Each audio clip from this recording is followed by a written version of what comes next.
Welcome to section 2.4. I'm going to have you pause the video and work out these 3 warm-up problems and then unpause it and you're going to see how you did. So for this first problem, I should notice that I have a 45-45 triangle on the right, 45-45, 90. So to find the measurement of angle A, I know the tangent of angle A is going to be 2/3. So the exact value of angle A is the tangent inverse of 2/3. If I said to round it to the nearest 4 decimal places, I would take tangent inverse of 2/3 straight into my calculator and get 33.6901 degrees. For this next one down here, to find x and h, I have to find x before I can find h. So to find x, I need to use the 48-degree angle in that red triangle. So I know that tangent of 48 degrees equals x over 42. So x is equal to 42 times tangent of 48 degrees. That's my exact value. If I were to round this in my calculator, I would have 46.6457 degrees. But again, this is an approximation, so to find h, I'm going to use the exact value. That exact value I have to use this angle with as well. Okay, angle ABD is this angle right there. Should use it in blue, I guess.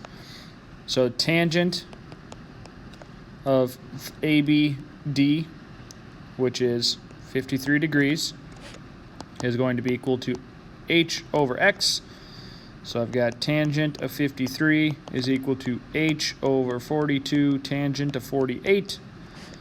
So h is going to be equal to 42 tangent of 48. This is where parentheses are going to be kind of important. Times tangent of 53. So h is approximately 42 times tangent 48. Make sure you close that parenthesis. Times tangent of 53. Close that parenthesis. Gives you 61.900. And that 9 is actually going to round this thing back up to a 10 because it was 90096. The 6 made the 9, the 10, and etc. So there is your value for h. Now for x in this example on the right, we need to remember that the radius is still 20. Okay, so I would use the cosine of 26 degrees is equal to the adjacent, which is 20, over the hypotenuse, which is 20 plus x. Okay, multiply both sides and then divide both sides. You can, or just swap using your proportion rules. You get 20 plus x is equal to 20 over cosine of 26. So 20 plus x, I'm going to write out the exact model.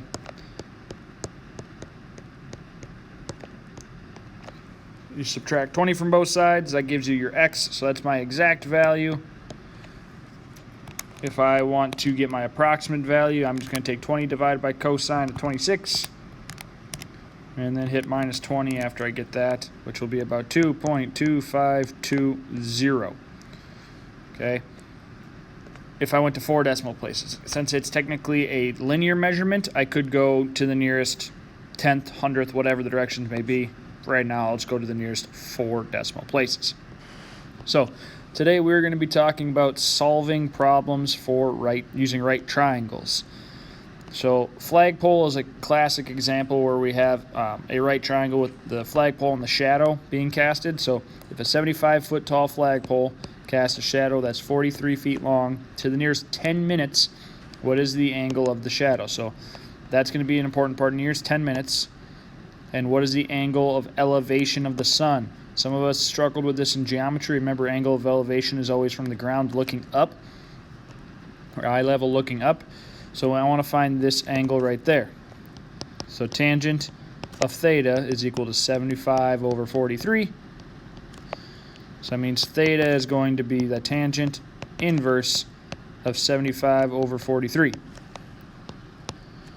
If I put that in my calculator, that gives me tangent inverse of 75 divided by 43 is 60.1729153.5.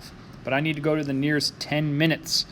Okay, so theta is equal to 60 degrees, and then that 0.172911535 times 60 to give me my minutes. So in my calculator, I'm just going to get minus 60 to get this long decimal, so I don't have to type it out. Multiply that by 60. That's 60 degrees plus 10.37492073 minutes, which means theta is 60 degrees 10 minutes when it's rounded to the nearest 10 minutes. Example number 2, Haley climbs up 213 meters. I can't read numbers right now, apparently. Haley climbs 213 meters up the side of a pyramid. So she's climbing along the side here. That's 213 meters. And finds the angle of depression to her starting point is 52.6 degrees. Okay, angle of elevation is always looking up. Angle of depression is always going to be from looking out to look down. Now, if we remember some of our rules from geometry, I've got parallel lines right there. So I've got alternate interior angles, so that angle of depression is the same as this angle of elevation down here. So if I'm going to redraw this triangle, I know that she went up 213 meters. Okay, her angle of depression, the same thing as the angle of elevation, is 52.6 degrees, and we want to figure out how high up she is. All right, so I would use sine of 52.6 is equal to the opposite over hypotenuse. So multiply both sides by 213. There's my exact value. If I plug this into my calculator, I can get an approximation. So the height is about 169.2103 meters.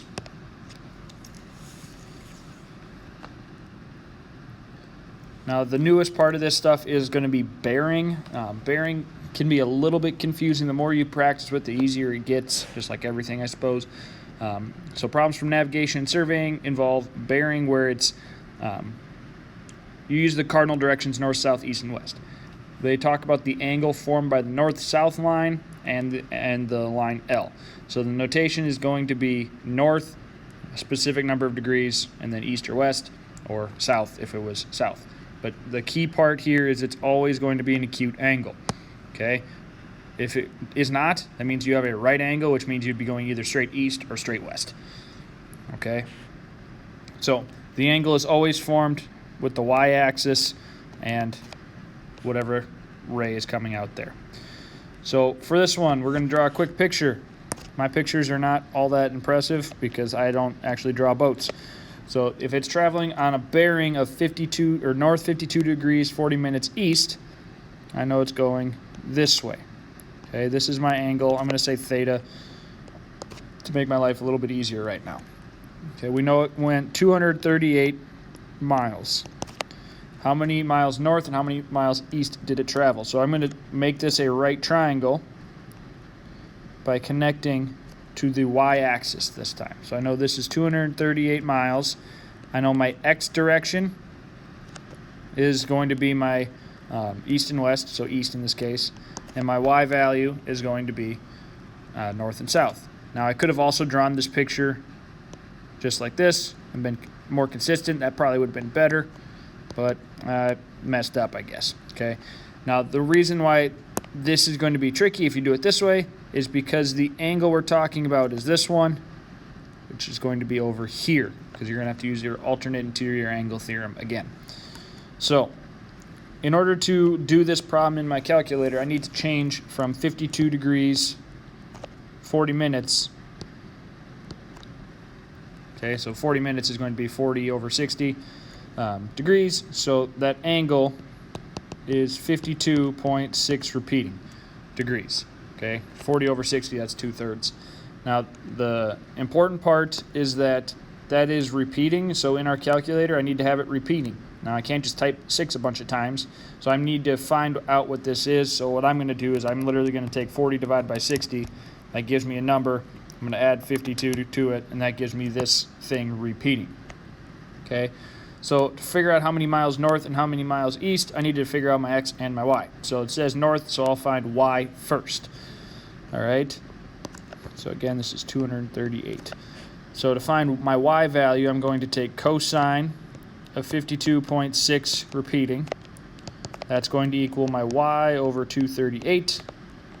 So 238 cosine of 52.6 repeating is my y value. Okay. I want to simplify this. That's a wrong word. I shouldn't use simplify. I want to give a nice estimate. So I'm going to take 238 times cosine of my answer, which I had set up on my calculator with 52.6 repeating. That gives me 144.3354 miles for y. And now I do the same exact idea for x, except for instead of cosine, I'm going to use sine of 52.6 degrees. Started to write a y, and I panicked and wrote pretty much no letter there. So it should be x over 238. So 238 sine of 52.6 degrees equals x.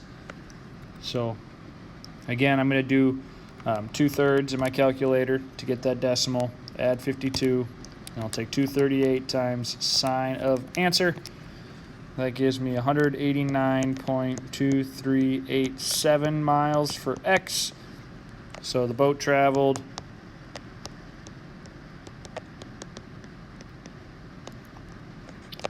144.3354 miles north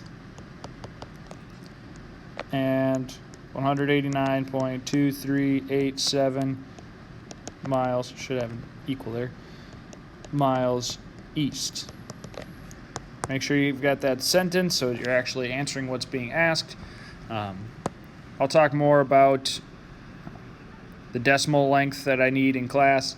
Right now, for whatever reason, I'm just feeling like 4 decimal places is a good place to go. Hopefully the rounding part is the easiest part, and we can talk about that more when I see you guys in person. So number 4, Dana is camped 12 miles due north of where Kelly is camped. If Sierra is camped 4.6 miles due east of Kelly's camp, what is the bearing of Dana's camp and from Sierra's camp? So I'm going to put a couple points out there. So I'm going to start with, I know that Dana is, that looks more like a P. Dana is going to be point D. She's due north, so straight north from Kelly, which is going to be K. So I know that this is a distance of 12.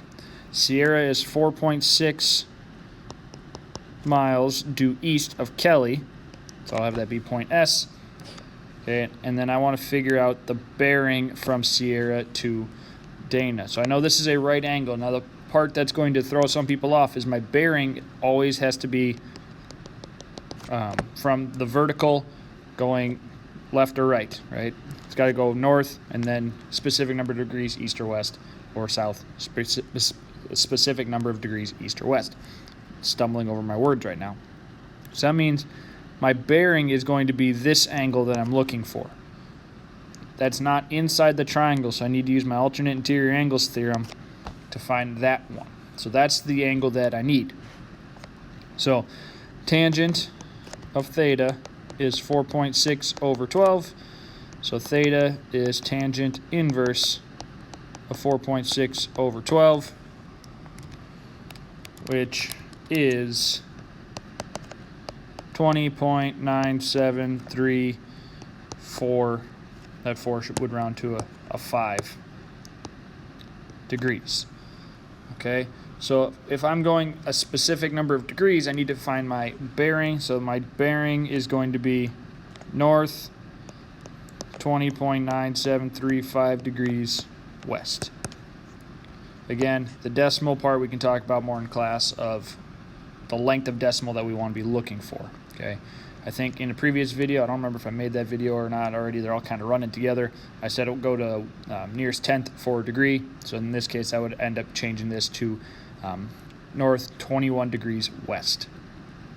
All right, here's your homework. Again, if you're checking your answers in the odd section and you get numbers that are very, very close, remember that might just be a rounding thing. So that's an easy transition to decide what we want to round to. Otherwise, I hope you guys bring some questions to class. Otherwise, have a great day.